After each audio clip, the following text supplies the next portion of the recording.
cuando te dicen que los salarios van a seguir siempre siendo de hambre, y no ha sido así, porque de hecho una aparición de la clase media nunca vista, cuando te dicen que los salarios van a seguir siempre siendo de hambre, y no ha sido así, porque de hecho una aparición de la clase media nunca vista, es lo que ganan los deportistas, porque en virtud de qué ganan los deportistas, ¿por qué Messi gana lo que gana?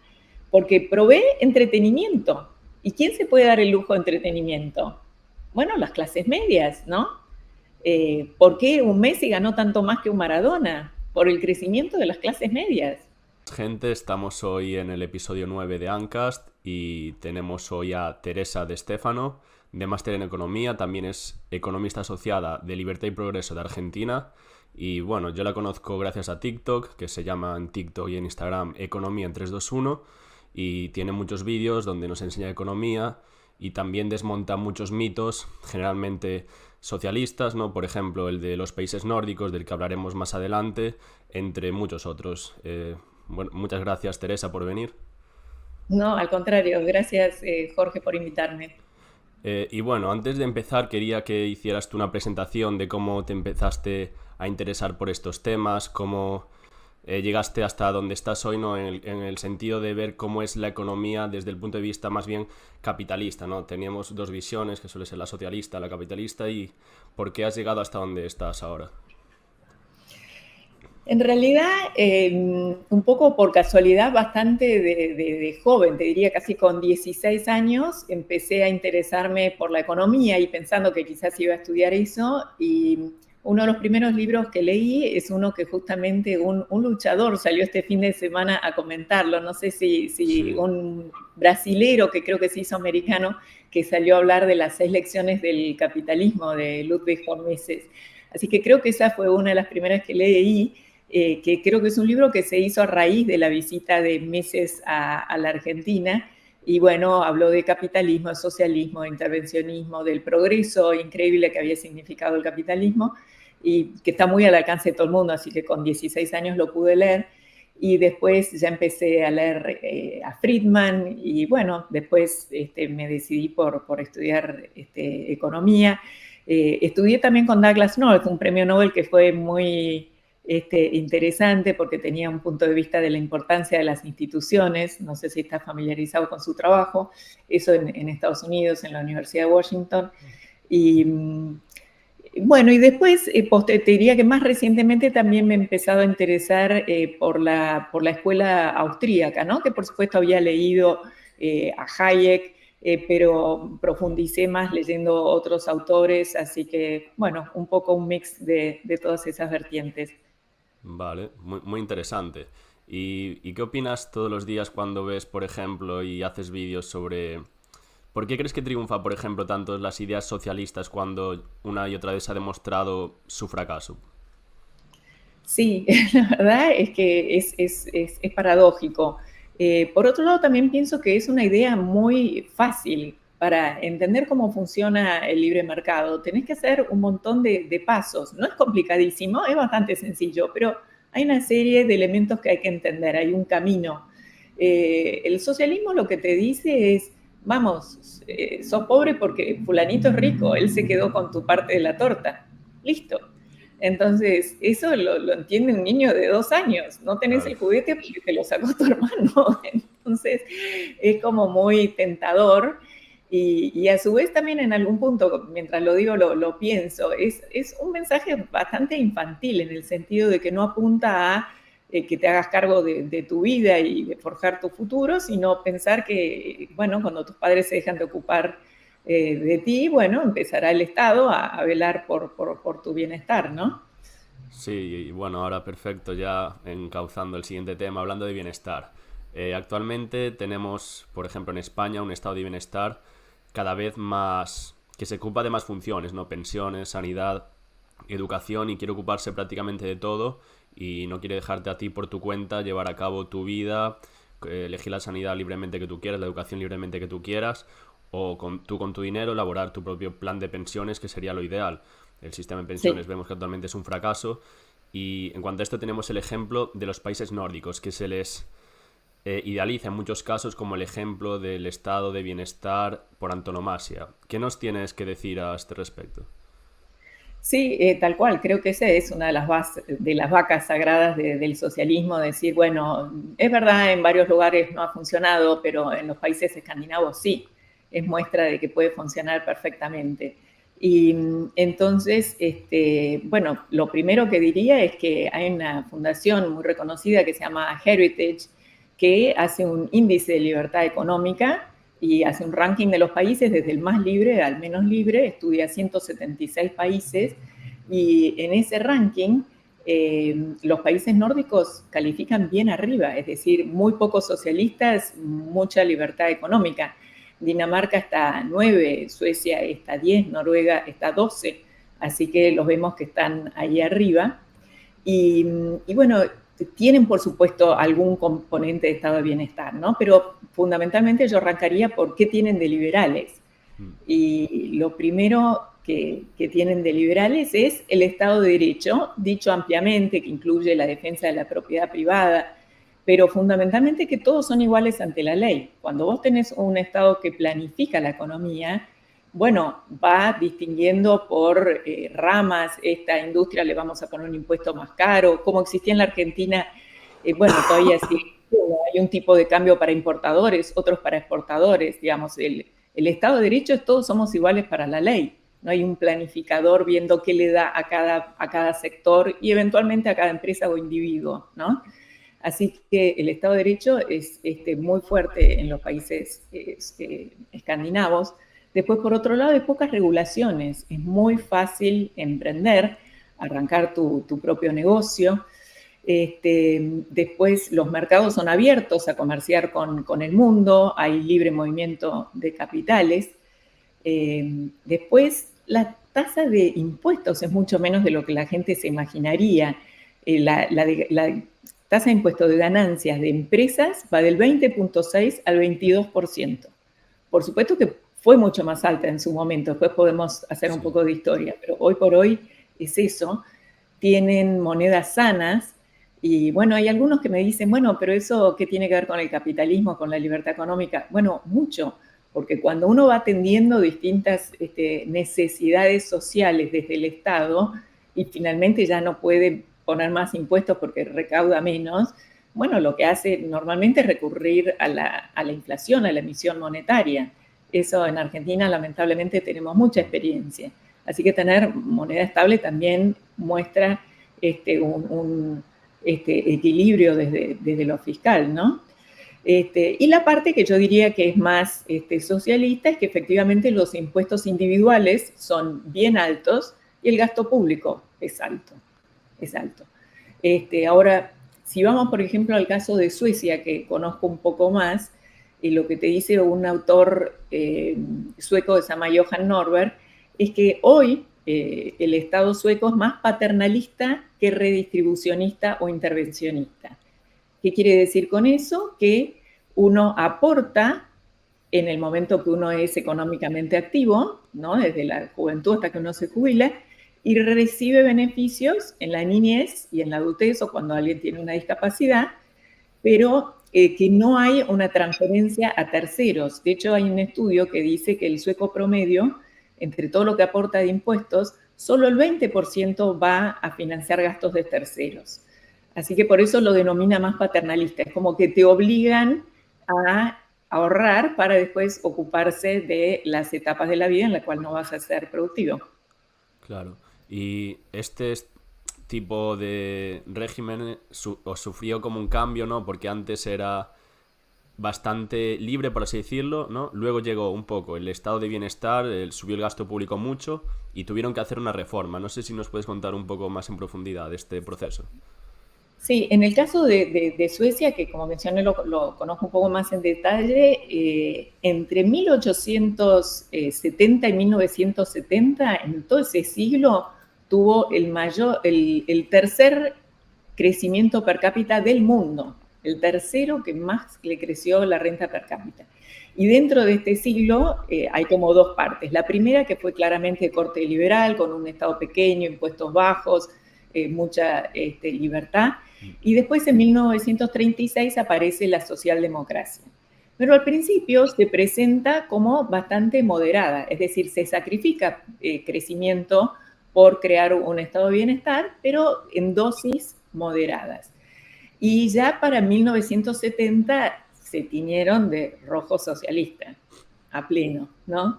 Y creció mucho el gasto público, de hecho se duplicó, pasó de ser el 32% del Producto Bruto al 64%.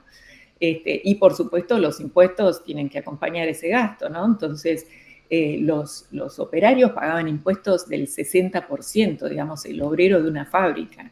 Ya si eras administrativo, ejecutivo, un puesto un poco mejor, del 70%. Las ganancias corporativas llegaron al 60%. Y eso, bueno, por supuesto, produjo una hecatombe. Suecia pasó de estar en el año 70 con un ingreso per cápita un 25% arriba de Europa Occidental a estar por debajo. Y tuvieron éxodo, por supuesto, de empresarios como el fundador de IKEA, de tenistas, deportistas como Björn Borg, de artistas. Así que tuvo sus consecuencias importantes. Claro, o sea, este estado de bienestar al final no puede durar, ¿no? A lo largo del tiempo, sobre todo si cada vez es más grande, porque siempre que empieza como algo muy pequeño que va creciendo y es imposible ponerle freno hasta que, bueno, pasa lo que pasa, como que no se puede mantener, ¿no? Exacto. Finalmente, aún cuando vivas del dinero ajeno, el dinero ajeno también se acaba. Claro, Es eso lo que pasa, sí, sí. totalmente. Y hay algunas historias increíbles. Por ejemplo, hay una autora de libros infantiles conocida que se llama Ingrid Lindgren, que escribió unos libros, unas series que se llamaban Pipi y Calzas Largas. Y ella, que había apoyado la socialdemocracia, protestó porque dijo que le pusieron una tasa marginal de ganancias del 102%. Es decir, que por el último tramo que vendió sus libros, perdió dinero. Y hubo toda una controversia así con el ministro de Finanzas, que así muy despectivo la mandó, le dijo a lo tuyo, Ingrid, a escribir cuentos. Y ella le dijo, capaz que, ministro, deberíamos de cambiar de trabajo. Usted sigue contando cuentos, que es lo que está haciendo, y yo me dedico a las cuentas. Y le pudo demostrar con las cuentas que efectivamente había pagado una tasa del 102%. Joder. Y también otra cosa que muestran es cómo esto va cambiando la cultura. Digamos, a veces pensamos, bueno, pero es que los latinos somos diferentes, los nórdicos son más trabajadores, quizás les va bien por eso, pero te demuestra que si los incentivos son equivocados, se derrumba todo. Te voy a dar un ejemplo gracioso. En el Mundial de Fútbol del 2002, los suecos tuvieron un pico de ausentismo por enfermedad. En hombres, el ausentismo por enfermedad aumentó 41% en el medio del Mundial del Fútbol. ¿Y esto por qué? Porque, como vos bien decís, de a poco van dando, bueno, ok, un derecho más para esto, acá hay una necesidad, demos otro derecho aquí y allá.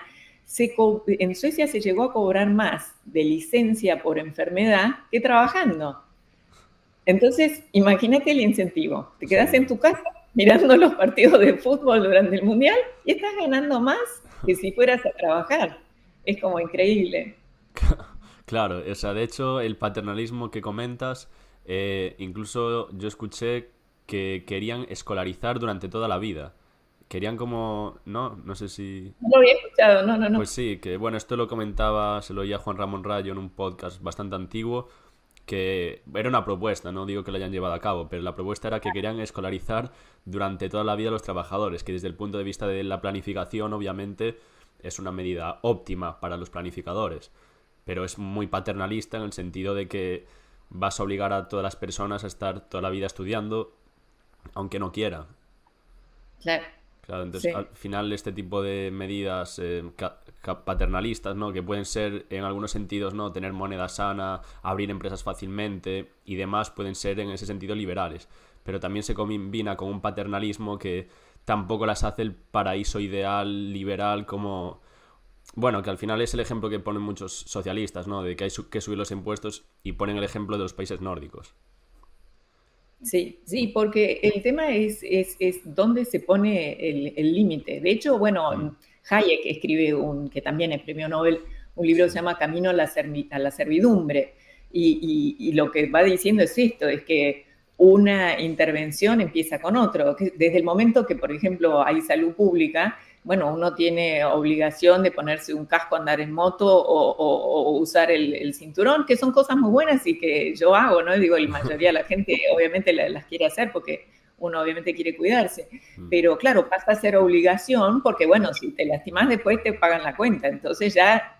y bueno, y por ahí hasta ahí es un límite que todos estamos dispuestos a aceptar, pero ¿qué pasaría si te dijeran, bueno, vamos a ver qué comes en tu casa? Porque si vas a comer muchas grasas, después te tengo que pagar el tratamiento contra el colesterol, ¿no? O no te estás ejercitando lo Impuestos, bebidas suficiente. azucaradas, que no puedes fumar. Ahora, por ejemplo, en Inglaterra prohibieron, si naces a partir de 2008, no te pueden vender ni siquiera tabaco. Medidas de este tipo, ¿no? Exactamente, por eso entonces eso es lo difícil del límite. Y me parece que esa es una de las grandes lecciones que yo tomo de la historia de las economías escandinavas y en particular de la sueca, es que no hubo una decisión política, creo que ni desde el poder ni desde los ciudadanos, de convertirse en socialistas. Fue un camino de a poco, Sí. porque como sabemos, una de las lecciones primeras de economía es que las necesidades son ilimitadas. Y si el Estado se va a empezar a ocupar de esas necesidades, bueno, ¿dónde está el límite? Claro, pero si el Estado no nos da sanidad y no nos da educación, ¿quién nos la da? Bueno, la puede dar el sector privado y el Estado puede tener un rol subsidiario para aquellos que no puedan pagarlo, ¿no?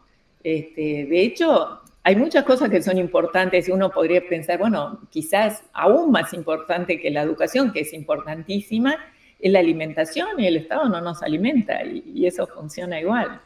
Claro, pero el otro día oí una frase bastante contundente en este aspecto, que es que la gente ha preferido dar más de la mitad de lo que gana, llevar a sus hijos a la guerra, antes que preguntarse cómo las carreteras pueden ser privadas. Claro, es verdad, es bastante dura la frase, pero es cierto. Pero bueno, yo me imagino que eso un poco también está relacionado con lo que pasó en Suecia. Es que no sé si conocés la metáfora de la rana. Si tirás una rana al agua hirviendo, salta enseguida para afuera y bueno, se habrá quemado, pero va a sobrevivir. Si pones una rana en una cacerola con agua fría y la vas calentando, se deja hervir. Y creo que es eso, cuando uno a veces pone el extremo, como vos lo estás poniendo en esos términos, es como, está bueno, porque es un baldazo de agua fría para decir, bueno, paremos la pelota, pensemos. Pero estas cosas son graduales, van de a poco. Entonces parece que van pasando como inadvertidas. Sí, además de que el problema también de que el Estado se quiere ocupar de todos estos ámbitos es que disminuye las relaciones personales, crea como un ser más individualizado, más aislado de su entorno, quita, por así decirlo, las organizaciones que antes había, las agrupaciones, asociaciones de vecinos, y como que es la más a la gente, y de hecho en los países nórdicos creo que también tienen problemas, bueno, no puedo decir la palabra, ¿no? Pero de depresión y más graves que eso. No sé tampoco si es por las horas de luz o si esto también puede tener algo que ver, ¿no? Y algo la luz debe tener que ver con algo en España siempre, Sí, sí. al menos un par de semanas, pero sí tengo entendido que les sugieren irse de ahí al menos 2 semanas durante el invierno, porque eso tiene que ver, pero coincido con lo que decís. Es medio como la ley de la física, ¿no? Cuando se genera un vacío, otro cuerpo lo ocupa. Entonces, cuando el Estado empieza a tomar funciones que antes se hacían privadamente, bueno, desaparecen esas organizaciones, esas ayudas entre vecinos y conocidos, porque piensan, bueno, a ver, si yo trabajo para el Estado entre enero y junio, Claro. bueno, lo mínimo que espero es que después se hagan cargo de estos problemas. Y eso también despersonaliza, ¿no? O sea, es que muy bien que a los capitalistas se los critica mucho por ser individualistas, egoístas, pero yo creo que un sistema estatal que es absolutamente anónimo, porque no puede ser de otra manera, despersonaliza mucho y para mí te lleva más a un egoísmo de este estilo que acabo de decir. Bueno, con todo lo que me sacan, que se ocupen. Y listo. Sí, totalmente. Y, Sí. por ejemplo, ¿tú qué países pondrías como ejemplos de países capitalistas, no? Bueno, uno que está andando muy bien es Irlanda, por ejemplo. Lo de Irlanda es impresionante, ¿no? Siempre han sido los pobres de Europa y ahora andan espectacularmente bien. Sí. Sí, han bajado el impuesto Este, de sociedades y han ido ahí todas las empresas, los salarios han empezado a aumentar. sí, el ingreso per cápita es una locura, ahora no me lo acuerdo bien, pero creo que estaba en $112.000 al año, es realmente impactante, está muy por arriba de lo que puede ser Estados Unidos, en 76.000. Sí, impacta mucho lo de Irlanda. Claro, Y prueba de ello, de lo que ha crecido la clase media, cuando te dicen que los salarios van a seguir siempre siendo de hambre, y no ha sido así, porque de hecho una aparición de la clase media nunca vista, es lo que ganan los deportistas, porque en virtud de qué ganan los deportistas, ¿por qué Messi gana lo que gana? Porque provee entretenimiento. ¿Y quién se puede dar el lujo de entretenimiento? Bueno, las clases medias, ¿no? ¿Por qué un Messi ganó tanto más que un Maradona? Por el crecimiento de las clases medias. Cada vez hay más gente que se puede dar el lujo de consumir estas cosas, de consumir no solamente el espectáculo, sino después todo el merchandising, las camisetas, las zapatillas y todo lo que quieren tener los chicos, ¿no? sí, sí, no, la verdad que el crecimiento es brutal. Y bueno, yo creo que ya para ir terminando, quería preguntarte por último por Milei. Milei, ¿no? Actual presidente de Argentina, se le conoce por ser un liberal libertario, es como se define él mismo. ¿Qué expectativas tienes sobre Milei? ¿Crees que puede reducir el poder estatal? ¿Crees que puede llevar a cabo lo que dice que va a llevar a cabo, ¿no? Hacer, por ejemplo, la banca Simons, tenía también la ley Omnibus, que al final creo que no pudo llevar a cabo. ¿Cómo ves esto? Creo que está por verse, ¿no? Milei asumió hace 100 días en el discurso, creo que lo que dice es muy bueno, es muy interesante, creo que pondría a la Argentina en un nuevo escenario inédito para nosotros en los últimos 80, 90 años, creo que el sentido de su discurso es bueno, todavía creo que quedan enormes dudas de cuánto puede implementar. Digamos, hasta ahora acá se usan, hay dos palabras que son licuadora y motosierra. Licuadora se refiere a la licuación de los gastos del Estado, que eso ha sucedido en buena medida y de hecho por primera vez en muchísimos años tenemos las cuentas fiscales equilibradas. Pero lo que falta mucho todavía es la motosierra al aparato estatal, porque por ejemplo se han cerrado ciertas secretarías, pero que el personal lo ha absorbido otro ministerio, por ejemplo, ¿no? Entonces, creo que ahí todavía falta bastante y hay que ver qué clase de acuerdos pueden llegar con la oposición, porque Milei está en minoría tanto en la Cámara de Senadores, que representa a las provincias, como en la Cámara de Diputados, que representa al pueblo argentino. Entonces, esto solamente puede tener éxito con algún acuerdo. Lo que sí creo que viene siendo de por sí un éxito importante es lo que él llama la batalla cultural.